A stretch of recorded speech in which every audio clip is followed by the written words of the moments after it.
Can knowing when to pivot and giving yourself permission to evolve be the plot twist that you need for your success story? In this episode of Center Stage with DC Premier Designs, we are stepping into the mind of Lisa McKenzie, owner of recruiting agency Metro Staffing Services, and author of spicy romance novel Till Death Do Us Part. Our stage today is Ada's by the River by Alexandria, Virginia. Join us as we chat entrepreneurial beginnings, what made her pivot into publishing, and where her story is going to go next. You ready? Because you're not going to want to miss this. It's great to have you here, Lisa. Thanks for having me. No worries. Now that we've ordered our food and we have drinks in hand, let's get right into it. Yes, let's get into it. What sparked the idea of building your recruiting agency? What a great question. I think the idea came from noticing a disconnect between incredible talent, which is really lacking out there, and the business struggling to find them. Okay. You know, and so I had like a firsthand experience with how time consuming and high stakes hiring can be. And I saw an opportunity to leverage that.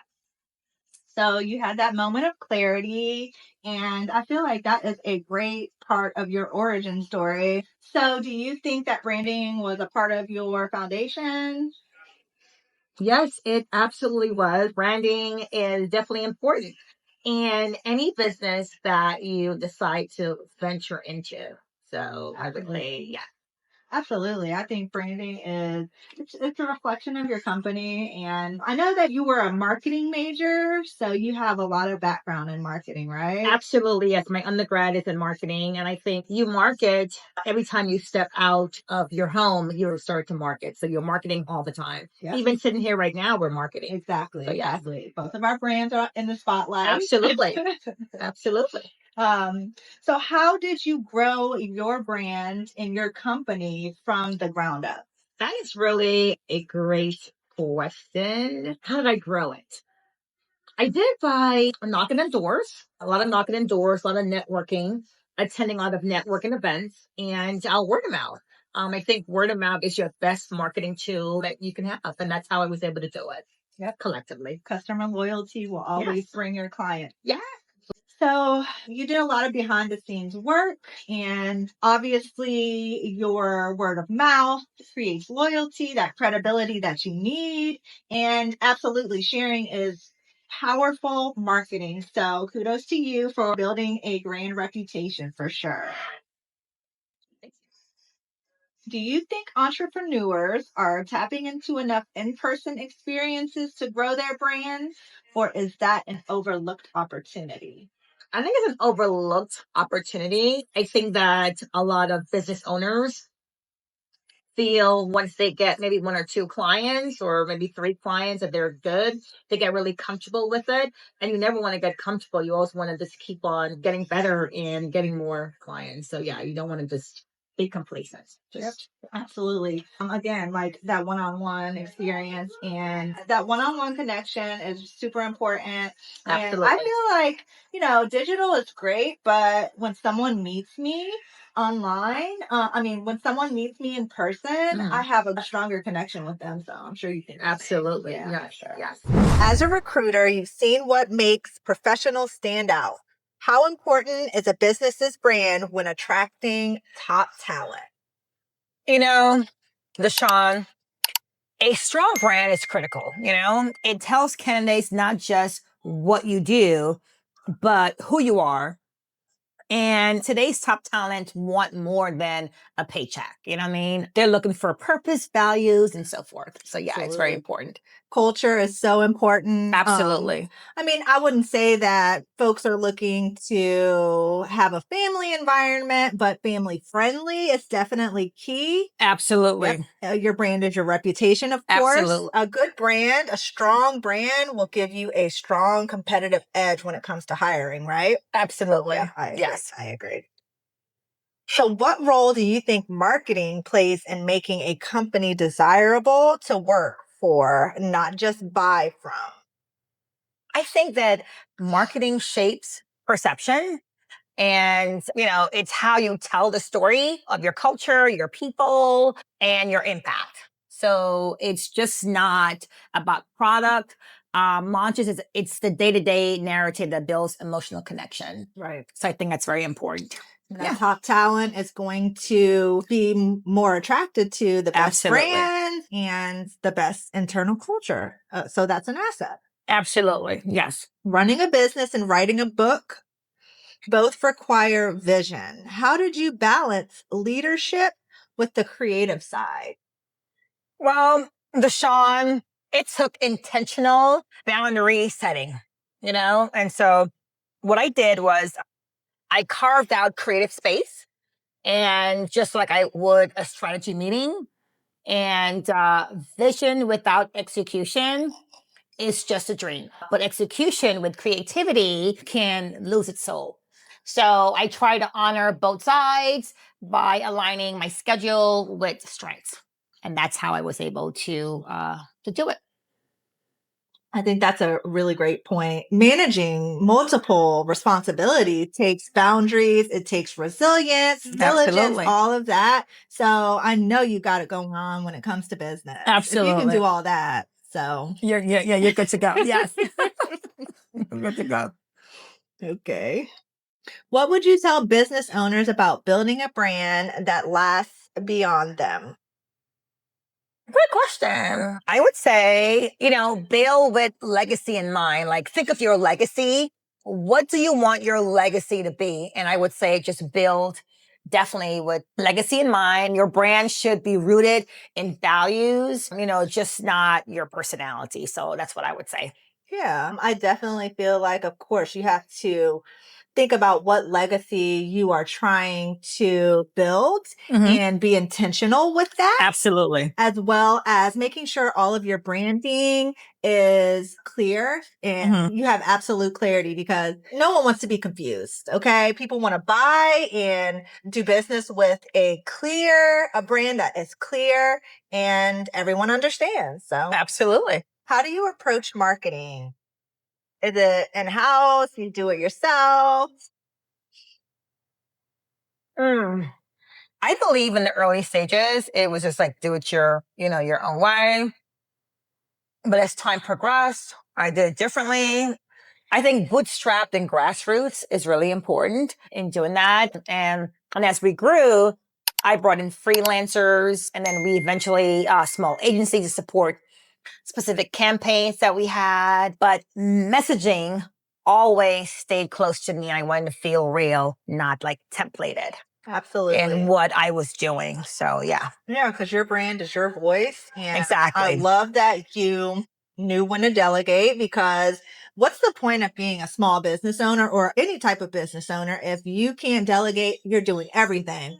You're not a business owner. Absolutely. Right? Correct. So I definitely agree with that. What part of the marketing process drains you, if any, or felt like you kept from doing what you were really good at? And that's recruiting. Deshaun, I would say consistent content production was really, really key in what I did. I also love storytelling, just telling a story of how you started and where you are and where you're going. That was important as well.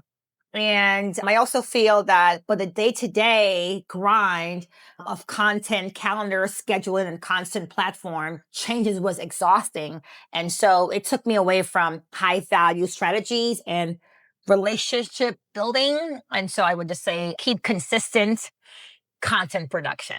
Yeah. Okay. I feel like it's super hard to wear every hat. So being that you did bring in a team eventually when you could, it lets you be able to shine and, kind of really focus on operations instead of consistent content, filming, all of that, because it really is its own job. So Correct. Yeah, kudos to you. What do you think your biggest visibility challenge is, and what would you do to help it or resolve it? So Deshaun, I would say not prioritizing the PR and the visibility early enough. I was so busy networking and knocking on doors, but I think I needed to focus on the PR and the visibility early on. And then I would also say that we had the wins, but we didn't always share them. And that was key to, like kind of share the wins as well. And a clear strategy around through leadership and storytelling would have helped build credibility even faster. Absolutely. People love a story. People love to feel loyalty within a brand and connect with it on a higher level. So, Correct. a lot of people push marketing to the backside, but it's super important. And you know that because it was your major. So to all those who are starting out, make sure to incorporate marketing. It's super Absolutely. important. It's very important. Yes. What strategies have worked for you or flopped when it comes to promoting your book and growing your author platform? Great question. I really love these questions. They're really thought-provoking. So thank you for asking these questions. I hope it helped others. But I would say that what worked was podcast guessing. Like having like an email list. That was really good. Like an email list building and like speaking engagements. I did do some speaking engagements. So that really worked for the organization. They kind of built real relationships. I would say what flopped was trying to go viral like too fast or relying too heavily on social media to kind of make it happen. It's easy to get distracted and by trends, but staying aligned with the audience, I feel always brought the best results. So yeah. So there's levels to this, right? Correct. You have to have operations in line. You have to have your marketing in line. Correct. You can't just rely on one thing. You have to market, you have to network, and you have to be super strategic with all of your marketing efforts. So absolutely. Did you have a launch possibly when you dropped your book? I didn't launch per se, but I did a lot of book readings. I did like at least 4 book readings session and got a lot of buy-in and a lot of people bought the book. I sold several copies of the book, but yeah, I did a lot of those. Yes. Awesome. That worked. Yes. And how important has relationship building been in your career? Deshawn, it's been everything, and I would say that nearly every opportunity from clients to speaking to book deals has come through relationships. Relationship building is really, really key. I think any business owner should really focus on that. And then people remember how you make them feel. I think Maya Angelou has a saying that people won't remember what you say or do, but people will remember how you make them feel. And so I think that's something you should apply to your business. And so people remember how you make them feel in both the business and writing. And to me, that emotional connection is gold. It's key. I agree to that. Yeah. And I also think the more people that you know, the more relationship that you have, the more opportunity that you have. Absolutely. Right? Absolutely. That percentage. So yeah, absolutely. If you could partner with DC Premier Design to host an event that celebrates both your business journey and your book, what would that look like? Oh, Deshawn, I just love you. And for me, it would be immersive and story-driven. That's how it would be. I would think like panel discussions, that would be important. Like with fellow entrepreneurs, curated networking, that is what I probably, kind of envision would be happening. Yeah. That sounds like an amazing event. I think so. I think we should, not just talk about it, but I think we should put it into action. For sure. I'd love to celebrate you and your success. I'm so proud of you. I'm proud of you as well. Thank you. Do you think that your entrepreneurial journey helped you become a stronger author or vice versa? I think both. I think that for one, I've always wanted to be an author and I've always wanted to not really just be an author, but I always want to write like a book, but I wanted to be a play setting. And my books, Till Death Do Us Part, is written like a play. It's like a storytelling type play. And so I've always wanted to do that. So I think, yes, one, I've always wanted to be an author. And then 2, I've always wanted to work for myself. After being in staffing for so many years and being in HR for so many years, I just wanted to know what it was like to work for myself. And as you know, it's a beautiful thing. It is. I love it. It's a wonderful thing. It's liberating. Absolutely. Sure. Absolutely. It is a God-sent blessing. Yes. So what is next for Metro Staffing Services and your publishing career? Oh, great question. For Metro Staffing Services, is to really kind of put it out there, do more networking as well, do more branding. And in terms of writing, everyone has asked me, like, when you're going to do your next book. And they've been asking that for years. And good news is I'm actually working on the second book. Everyone is asking for like a sequel to the first, but I think I'm going to move away from that and just do something totally different. So stay tuned. Awesome. A lot more to come. Sounds super exciting. Yes. Okay, Lisa, before we wrap this thing up, let's switch gears and have a little fun a little bit. Okay. In the next segment, we are going to play this or that. Love it. I'll throw out 2 options. You pick the one that resonates with you best, and we're adding a little twist. I've already taken a guess at what I think your answers might be.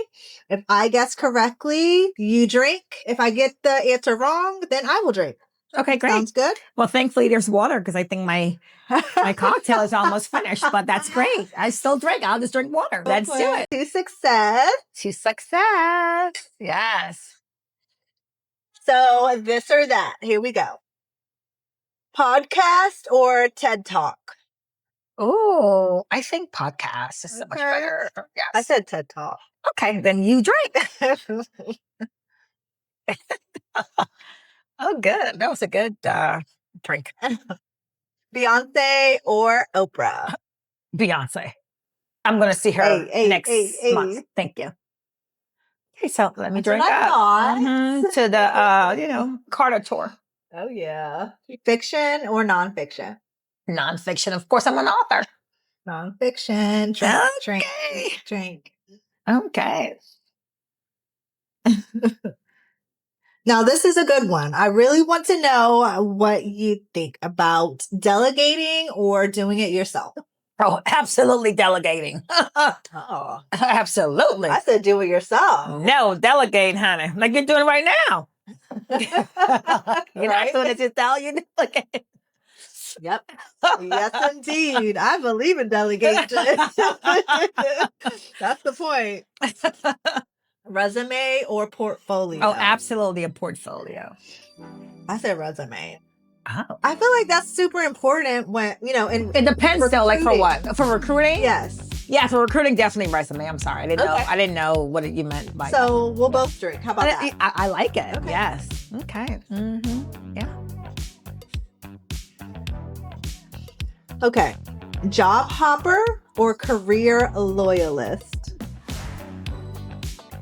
Well, look, I will say a career hopper because, the job is not guaranteed, honey. Okay. Hop around if you need to. I said career loyalist.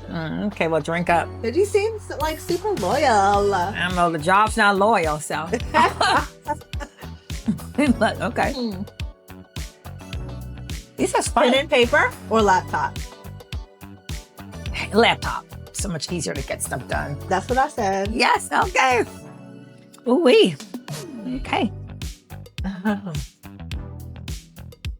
Okay. Good reviews or good press? Wow. I think both are good, but I would say good reviews is important. I said good press. Okay, good. Then drink up because I got a buzz.